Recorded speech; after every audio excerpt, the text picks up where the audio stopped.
Bahala na lang ba kung saan tayo dalhin ng agos at ragasa ng sari-saring suliranin? Mamamaya'y sakdal gutom, mayayamay bulag tikom, habang silang halal ng bayan ay nagpapakalulong. Ayuda ang tinutustol sa palad ng mga kapos, taksil na akap at haplos, nakaw ang pinanlilimos. Kaya bansay nagdidilim, silang dapat gabay naging gaba, sumpa sakdal sakim, panahon ng panagkutin. Isang proyekto sana tutupad sa aming hiling, ngunit bakit tila kabaliktaran ng dumating? Di nyo ba pakikinggan ang aming hinanaing, o tuluyang nanilamunan ng pagkasakim? Umupo para sa pansarili lang na interes, yung mga nasa baba pa rin pala magtitiis, habang yung mga nakaupo sa yaman ay lunod,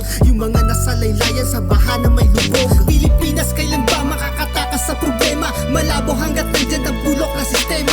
Buwis na inaawa sa aming simpleng kabuhayan, ginawa nyong kabuhayan ang pera ng taong bayan. Sa laki ng budget upang mabigyan ng solusyon, mas nauna pang natapos ang sarili nyong mansyon. Magagarang sasakyan, daang milyon ang halaga. Pilipinas, hanggang kailan ka magpapakatanga?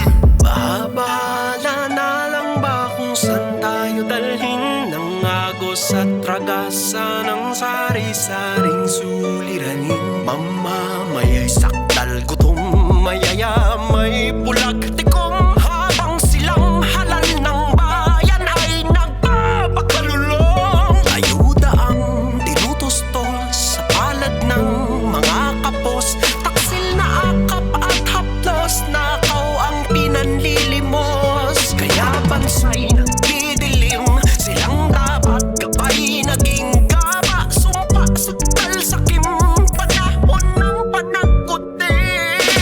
Investigasyon, kamusta na ba? Ayun parang tagayan lang na pinapaikot nila. Yung mga nagnakaw nga walang kakaba-kaba, paano tuta nila yung nag-iimbestiga? Kahit demonyo sa